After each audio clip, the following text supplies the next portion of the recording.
Hello दोस्तों, मैं जाकिर हुसैन। मैं अपने यूट्यूब चैनल जेनेट क्लासेस में स्वागत करता हूं। आज हम लोग इस यूपीएसआई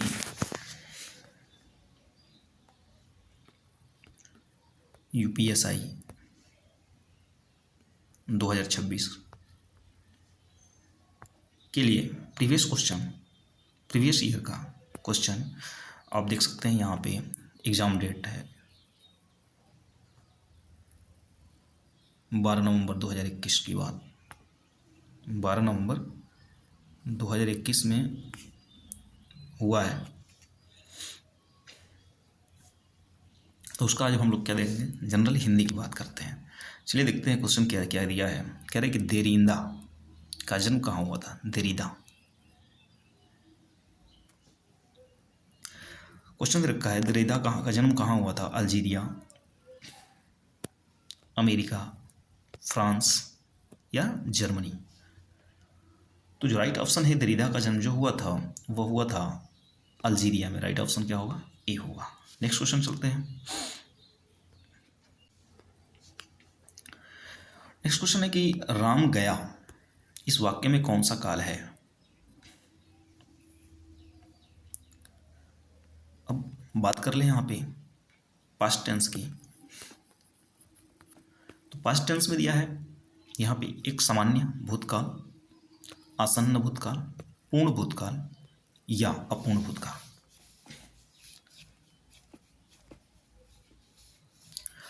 तो राम गया इस क्वेश्चन में जो है आपका सामान्य भूतकाल है। राइट ऑप्शन जो होगा वह ए होगा।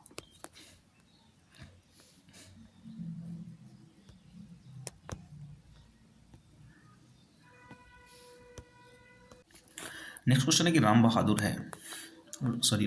बहादुर है इस वाक्य में विशेष्य क्या है। शब्द विशेष्य ऑप्शन दे रखा है राम, बहुत या बहादुर।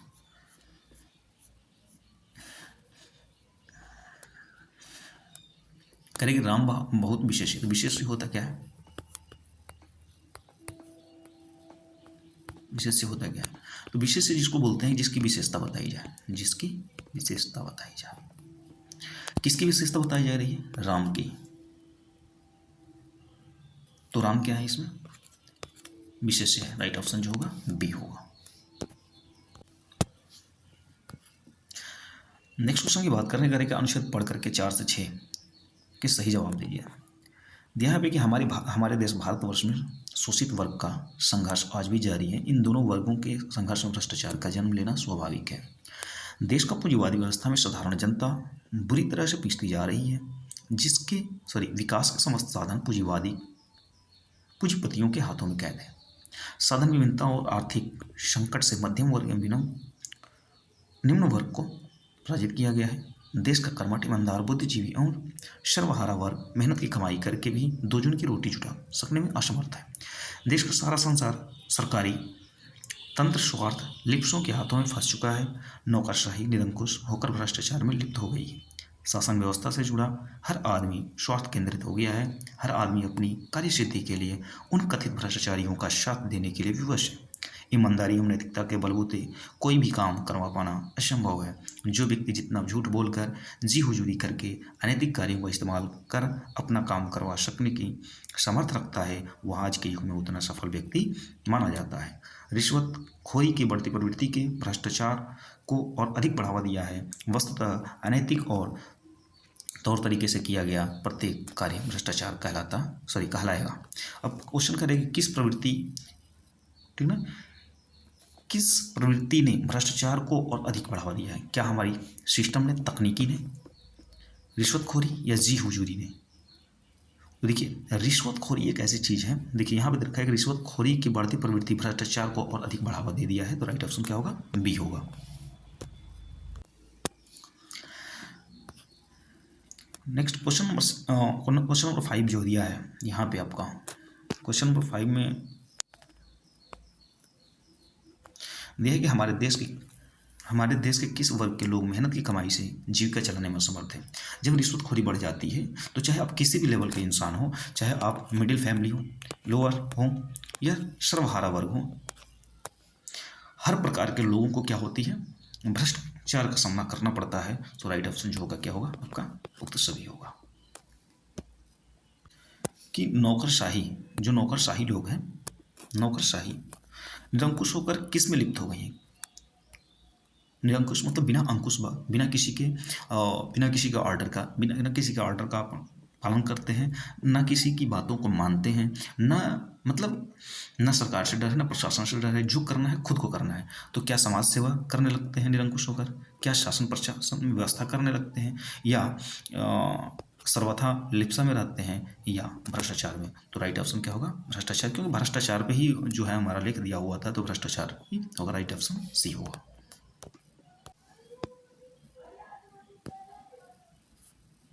क्वेश्चन नंबर 7 दे रखा है कि जब किसी वाक्य क्रिया के लिंग वचन और पुरुष कर्ता के लिंग वचन और पुरुष के अनुसार हो, तब वाक्य में कौन सा, ठीक ना,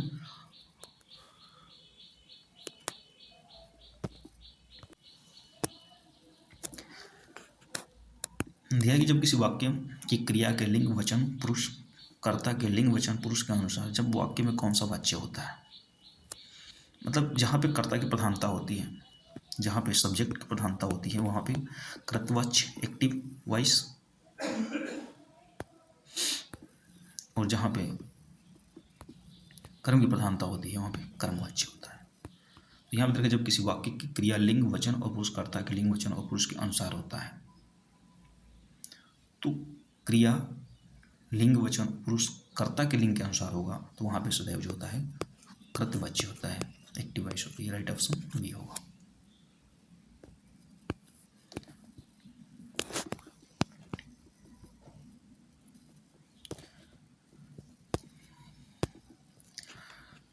नेक्स्ट क्वेश्चन की, इनमें से कौन सा शब्द मूल का अनेकार्थी शब्द है? मूल, भूमि, जड़, पत्थर या जोड़? तो मूल मतलब क्या होता है, जड़ होता है, राइट ऑप्शन जो होगा बी होगा। नेक्स्ट क्वेश्चन है,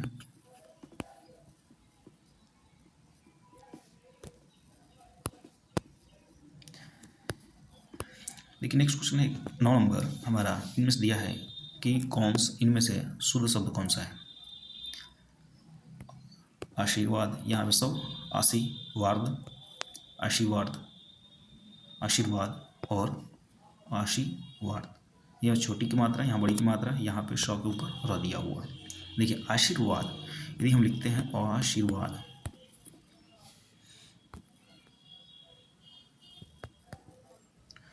तो ये आशीर्वाद की बात कर लेंगे तो कहीं ना कहीं व से पहले क्या आ रहा है, र आ रहा है, ठीक है ना, व से पहले क्या आएगा, र आएगा, और र जो है ये क्या है, रेफ वाला है, ठीक है। तो आशीर्वाद जो है इस प्रकार से लिखा जाता है, और ये जो होता है हर प्रकार की हिंदी के क्वेश्चन जो है मतलब 99% जो है पुटअप कर ही दिया जाता है इसमें क्वेश्चन को, तो ये ध्यान रखना है।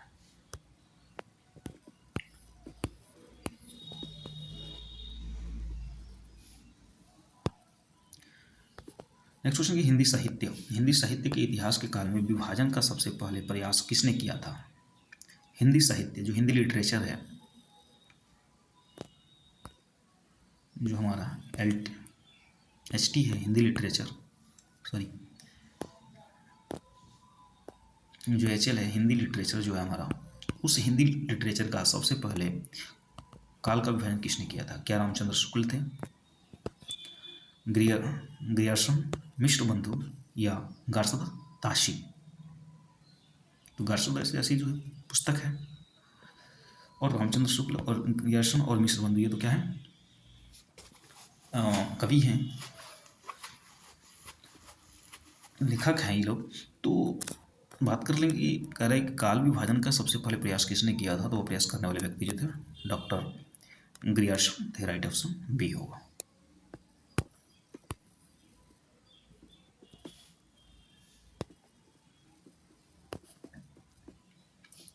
नेक्स्ट क्वेश्चन 11 नंबर है, यहाँ पर देखिए गर्दन पर सवार होना, मुहावरे का अर्थ क्या है? गर्दन पर बैठ जाना, अब इसका मतलब ये नहीं गर्दन पर सवार होकर तो बैठ गया। पीछा ना छोड़ना, जान से मार डालना या गर्दन दबाना। तो गर्दन पर सवार होना मुहावरे का वास्तविक अर्थ देखा जाए तो वो होता है पीछा ना छोड़ना, ठीक ना।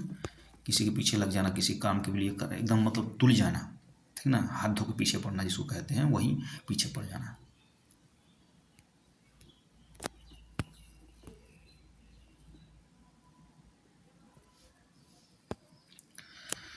नेक्स्ट क्वेश्चन है कि रोला छंद में कितनी मात्राएं होती है? 28, 26, 16, 26 या 24। तो रोला छंद जो होती है इसमें जो मात्राओं की संख्या कुल होती है वह होती है 24। राइट ऑप्शन जो होगा डी होगा।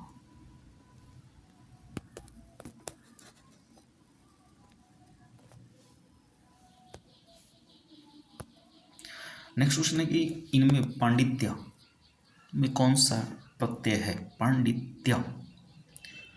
अब देखिए पांडित्य की बात कर लेंगे हम यहाँ पे, तो पंडित, पंडित, लेकिन यहाँ पे कर दिया क्या तो को य में। तो पूरा यदि अर्थ कर ले हम तो अर्थ में जैसे क्या होता है, देखिए एक होता है उपसर्ग और एक होता है प्रत्यय। उपसर्ग और प्रत्यय। उपसर्ग क्या होता है, ये शब्द के पहले जुड़ता है, प्रत्यय जो होता है बाद में। प्रत्यय के जुड़ने से विशेष में कोई परिवर्तन नहीं देखा जाता है, लेकिन उपसर्ग में क्या होता है, यदि उपसर्ग में उपसर्ग किसी शब्द में पहले जोड़ दिया जाता है तो उसके सेंस क्या होते हैं, चेंज हो जाते हैं। तो यहाँ पर करें पंडित्य, तो पंडित क्या है, पूरा अर्थ है, लेकिन इसमें क्या जुड़ा है, य, ठीक है ना। तो ये होगा राइट ऑप्शन हमारा ए होगा, अर्थात प्रत्यय जो है ये होगा।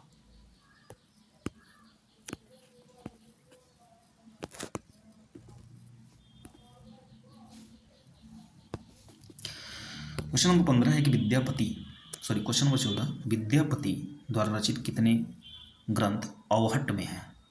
अवहट्ट, अवहट्ट क्या है आप नाम सुने हैं? संस्कृत,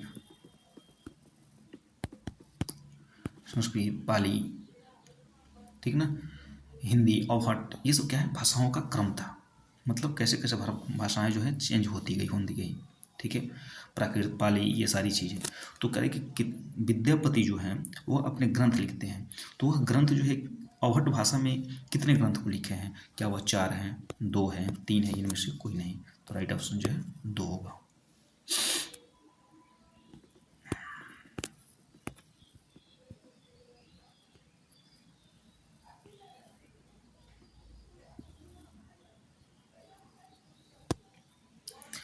नेक्स्ट क्वेश्चन यहाँ पे दिया है कि इनमें से निजवाचक सर्वनाम, निजवाचक सर्वनाम क्या होता है? जहाँ पे बात आती है स्वयं की, जहाँ पे बात आती क्या है, स्वयं, मैं। जैसे मैं यह किताब या मैं यह काम खुद कर लूँगा, मैं यह साइकिल खुद चलाऊँगा, मैं अपना काम खुद करूँगा, मैं कपड़ा खुद धोऊँगा। तो यहाँ पे जहाँ पे स्वयं की बात आ जाए, मैं की बात आ जाए, वहाँ पे क्या होता है, निजवाचक सर्वनाम होता है। तो ऑप्शन एक दिया है कि आज अपनापन कहाँ है? आज अपनापन कहाँ है? और ऑप्शन देखते हैं हम लोग। इसी यहाँ दिया है कि यह समस्या मैं आप ही हल कर लूँगा। और यहाँ दिया है यह मेरी निजी पुस्तक है, अपनों से क्या छिपाना। देखिए ये कह रहे कि यह समस्या मैं आप ही, मतलब यहाँ पे होना चाहिए अपने आप ही। यह समस्या मैं अपने आप ही हल कर लूँगा, लेकिन यहाँ दिया है कि यह समस्या मैं आप ही हल कर लूँगा। आप कमेंट सेक्शन में बताएं कि क्या ये जो ऑप्शन दे रखा है क्या यह सही दे रखा है या गलत दे रखा है।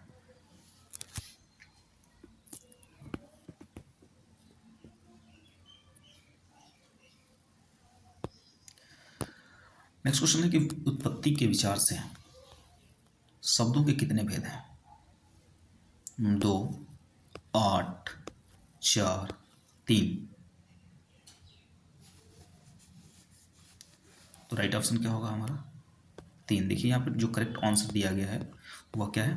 3 है।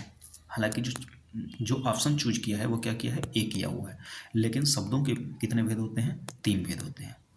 Right option D. Question number 17 की तरफ चलते हैं हम लोग। क्वेश्चन नंबर 17 में दिया है कि क्रिया के संदर्भ में इनमें से कौन सा कथन सत्य है? क्या क्रिया के साथ क्रिया जोड़ने से संयुक्त क्रिया बनती है, उसे नामबोधक क्रिया कहते हैं। दूसरा बात कह रहा है कि जब कर्म संज्ञा की तरफ व्यवहार में आए तब वहाँ क्रियार्थक संज्ञा कहलाती है। जब कर्ता एक क्रिया समाप्त कर उसी क्षण दूसरी क्रिया में प्रवृत्त हो जाता है तो वह पहली क्रिया, ठीक है, पूर्वकालिक क्रिया कहलाती है। मतलब कहने का तात्पर्य क्या है, यहाँ पे देखिए यह है कि जब कोई कर्ता एक क्रिया को समाप्त कर लिया और उसी समय उसी क्षण दूसरी क्रिया को प्रवृत्त कर देता है तो वह पहली क्रिया जो होगी इसे कहेंगे हम पूर्वकालिक क्रिया। पूर्वकालिक क्रिया, राइट ऑप्शन जो होगा आपका सी होगा। नेक्स्ट क्वेश्चन 18 नंबर देखते हैं।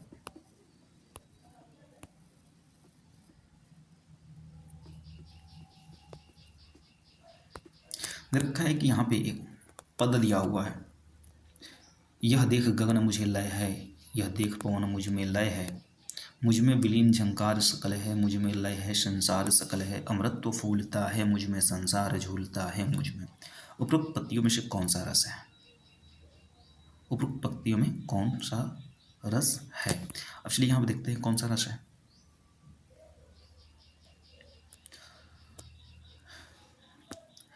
अब पढ़े हैं रस में, यदि पढ़े होंगे तो वात्सल्य भी पढ़े होंगे,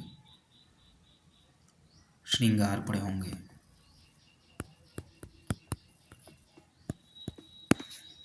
वियोग रस पढ़े होंगे। ये सारी चीज़ें जो हैं रस 9 प्रकार के होते हैं। तो यहाँ पे दे रखा है कि कौन सा, इसमें कौन सा रस है। चलिए ऑप्शन हम देखते हैं यहाँ पे।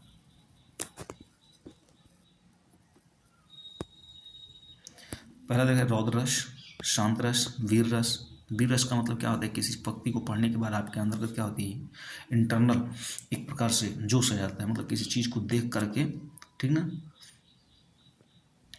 उत्साह की भावना जागृत हो जाएगी, उत्साह की भावना। लेकिन यहाँ पर कह रहा है कि अमृत तो फूलता है मुझ में, संसार झूलता है। तो यहाँ पर राइट ऑप्शन क्या दिया गया है, अद्भुत रस। राइट ऑप्शन क्या होगा, बी होगा।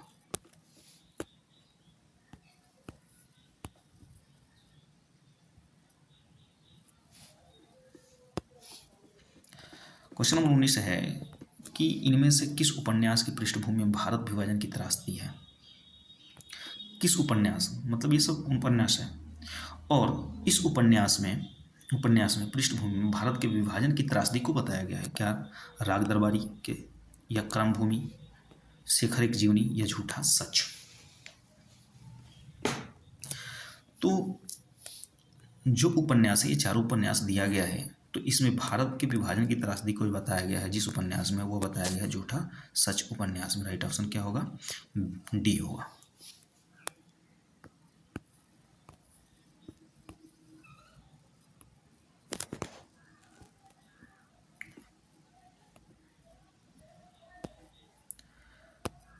क्वेश्चन नंबर 20 की तरफ चलते हैं। इनमें से कौन सी बोली आकार बहुला है? बोली आकार बहुला, ब्रजभाषा, गढ़वाली, कौरवी, या भोजपुरी? बात कर रहे हैं आकार बहुला की, तो जो राइट ऑप्शन होगा वह होगा हमारा कौरवी, सी।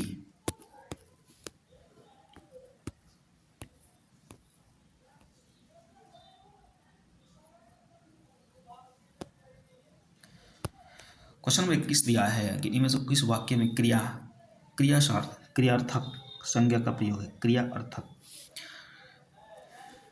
टहलना स्वास्थ्य के लिए अच्छा है, मैं खाकर सो जाऊंगा, राधा बहुत तुतलाती है, गुर्जरों ने लड़ाई लड़ी। करें क्रियार्थक, क्रिया का अर्थ मतलब क्रियार्थक क्या होगा, क्रिया का अर्थ मतलब संज्ञा का प्रयोग है। तो कह रहे कि यहाँ पे कि टहलना स्वास्थ्य के लिए क्या है, अच्छा है। राइट ऑप्शन जो है वह जो डिपार्टमेंट का ए है, और चूज भी किया गया ऑप्शन क्या है, ए है। ठीक है, नेक्स्ट क्वेश्चन की तरफ बढ़ते हैं, क्वेश्चन नंबर 22 की तरफ।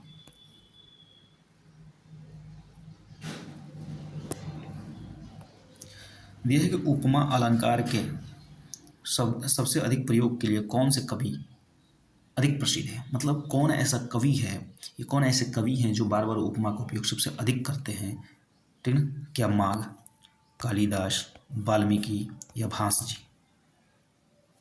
तो कालिदास जो है,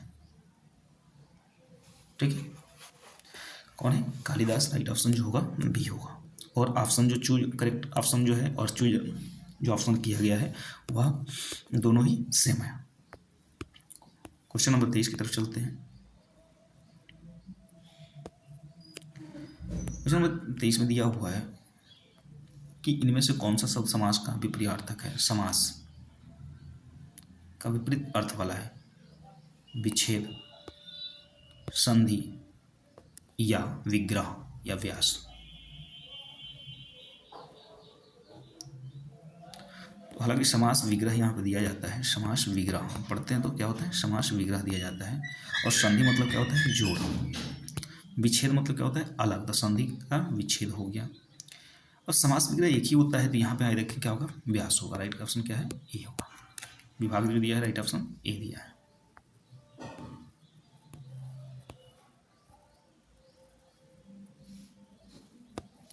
क्वेश्चन नंबर 24 दिया है कि अप्रमेय किस वाक्यांश के लिए है? अप्रमेय, एक प्रमेय होता है जिसका प्रमाण होता है, एक प्रमेय अप्रमेय होता है जिसका कोई प्रमाण नहीं होता है। तो यहाँ पे रखा है कि जो अवश्य होने वाला हो, जो समय पर संभव ना हो, जो तौला या मापा ना जा सके, या जो प्रमाण से सिद्ध ना हो सके, जिसको हम प्रमाण से सिद्ध नहीं कर सकते, उसी को हम कहते हैं अप्रमेय। राइट ऑप्शन ए।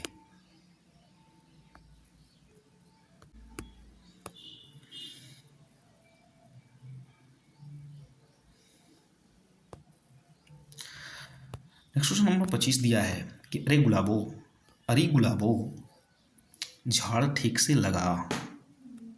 मतलब झाड़ी को क्या कर रहा है? ठीक से लगाने की बात कर रहा है। तो कौन सा कारक है? कर्ता कारक, कर्म कारक, शब्दप्रधान, अपादान, संबंध, अधिकरण? ठीक है, अब देखिए ऑप्शन जो दिया है उसमें देखते हैं। करें कि अरे गुलाबो, बात क्या किया है?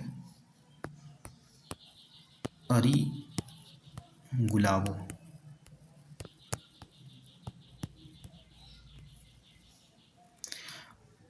कर्म कारक, संप्रदान कारक, करण कारक या संबोधन?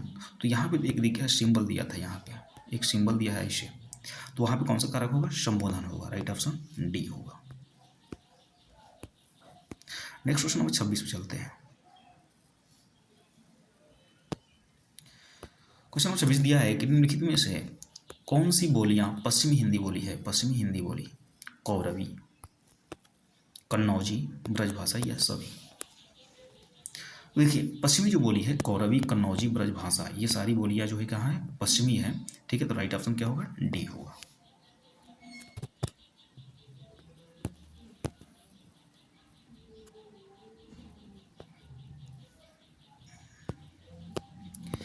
नेक्स्ट क्वेश्चन आता है कि इनमें से वारकरी संप्रदाय के प्रवर्तक कौन है? वारकरी, आप सुने सूफी संप्रदाय, सूफी संप्रदाय सुने होंगे। अभी उसी तरह से जो है दिया है यहाँ पे वारकरी संप्रदाय, क्या कबीरदास है, ज्ञानेश्वर, एकनाथ, देवनाम? राइट ऑप्शन जो होगा बी, ज्ञानेश्वर जो है वारकरी संप्रदाय के प्रवर्तक है। राइट ऑप्शन बी होगा।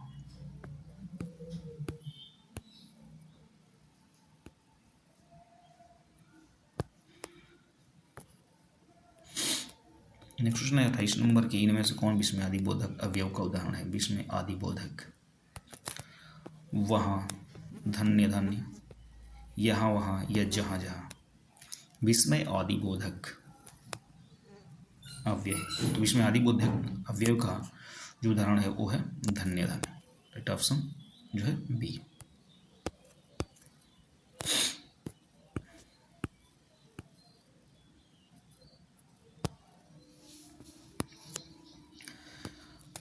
क्वेश्चन 29 दिया है कि वियोग के अंतर्गत कितनी काम दशाएं आती हैं? वियोग, संयोग या वियोग, क्या 11, 8, 10 या 9? तो करें वियोग के अंतर्गत कितनी काम दशाएं मानी जाती हैं? तो वियोग के अंतर्गत जो है 10 काम दशाएं मानी गई हैं। राइट ऑप्शन जो है सी है। क्वेश्चन नंबर 30 पे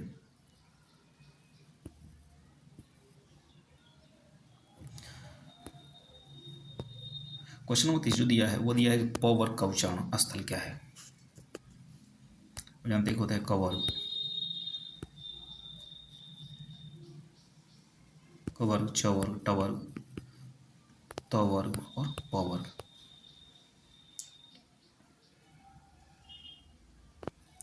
अब पूछेगा मूर्धा से बोलते हैं, नासिक से, तालु से या ओष्ठ से। देखिए क से कंठ से, टी से इसको बोलते हैं चौवर को तालु से, टॉवर को मूर्धा से, इसको बोलते हैं तवर को दंत से, और पवर को ओष्ठ से बोलते हैं, KTMDO, KTM 2। तो इसको बोलते हैं किससे, ओष्ठ से। अब देखिए ऑप्शन में क्या दिया है, देखिए दिया हुआ किससे, ओष्ठ से। तो राइट ऑप्शन क्या होगा, डी होगा। क्वेश्चन नंबर 31 पे चलते हैं। क्वेश्चन नंबर 31 में दिया हुआ है कि सफ़ेद कमीज, सफ़ेद कमीज में कौन सा विशेषण है। अब विशेषण की बात करें, परिमाण वाचक, परिमाण में क्या होता है, जहाँ नापतोल की बात होती है। सर्वनामिक विशेषण, जहाँ पे सभी के नामों के लिए यूज किया जाता है। संख्यावाचक, गिनती तो है नहीं। गुणवाचक, कमीज कैसा है, सफ़ेद, उसकी गुणता को बता रहा है। तो राइट ऑप्शन क्या होगा, सी होगा।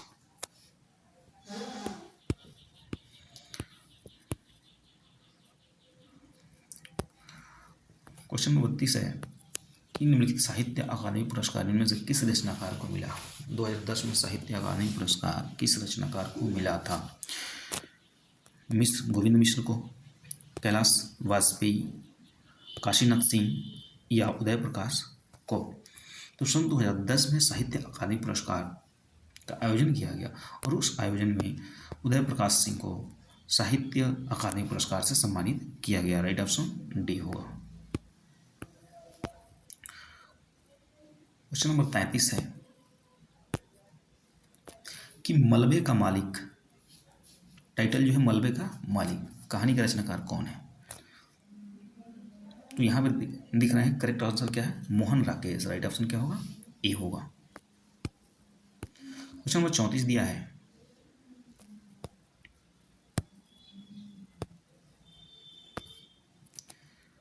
उप विराम का प्रयोग इनमें से किस वाक्य में हुआ है। उप विराम, विराम के बाद जो पहले लगा उप विराम, तो अब देख लेंगे कि हाईलाइटेड है। मिश्र बंधु 3 हैं, गणेश बिहारी, श्याम बिहारी, शुक्र बिहारी। यहाँ पे देखिए योजक चिन्ह लगा दिया है, यहाँ पे जो है अर्धविराम लगाया है, यहाँ पे जो है हाइफन लगा दिया है, सॉरी हाइफन नहीं लगाया। तो यहाँ पे जो देख रहे हैं हम लोग ये वाला हिस्सा, उसी को कहा है कि उप विराम। तो उप विराम का प्रयोग किस वाक्य में हुआ है। राइट ऑप्शन क्या है, बी है। क्वेश्चन नंबर 35 की तरफ चलते हैं। क्वेश्चन नंबर 35 में दिया हुआ है कि इनमें से किस वाक्य में अर्धविराम का प्रयोग हुआ है। अर्धविराम, जब राम आया श्याम सो गया था, शाबाश, या आलस्य मनुष्य का शत्रु है, इससे दूर रहें। तो देखिए ये वाला जो हिस्सा दिया हुआ है यही क्या है, और अर्धविराम है। क्या है, अर्धविराम। राइट ऑप्शन जो होगा सी होगा। नेक्स्ट क्वेश्चन देखते हैं 36 नंबर।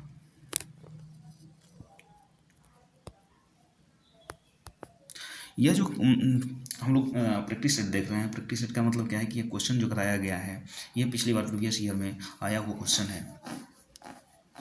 दिया कि जिस समास के दोनों पद प्रधान होते हैं उसमें, जिसमें समुच्चय बोधक अवयव का लोप कर दिया जाता है, ठीक ना, वो कौन सा समास होता है, बहुब्रीहि, ठीक है ना, या क्रमधारय या द्विगु या द्वंद्व समास। देखिए द्वंद्व समास, द्वंद्व में क्या होता है, माता पिता, तो माता और पिता, भाई बहन, भाई और बहन, सुबह शाम, सुबह और शाम। तो कह रहे कि जहाँ पे क्या होता है, समुच्चय बोधक को क्या करते हैं हम, लोप कर देते हैं। कौन सा समास होता है, तो वहाँ पे होता है द्वंद्व समास। राइट ऑप्शन बी है। नेक्स्ट क्वेश्चन चलते हैं 37 नंबर पे। भारत में संवैधानिक रूप से हिंदी का क्या स्वरूप है। हिंदी को किस रूप में देखा गया है संविधान में, तो वह राजभाषा के रूप में देखा गया है, न कि राष्ट्रभाषा के रूप में। राइट ऑप्शन सी है। क्वेश्चन नंबर 38 देखते हैं।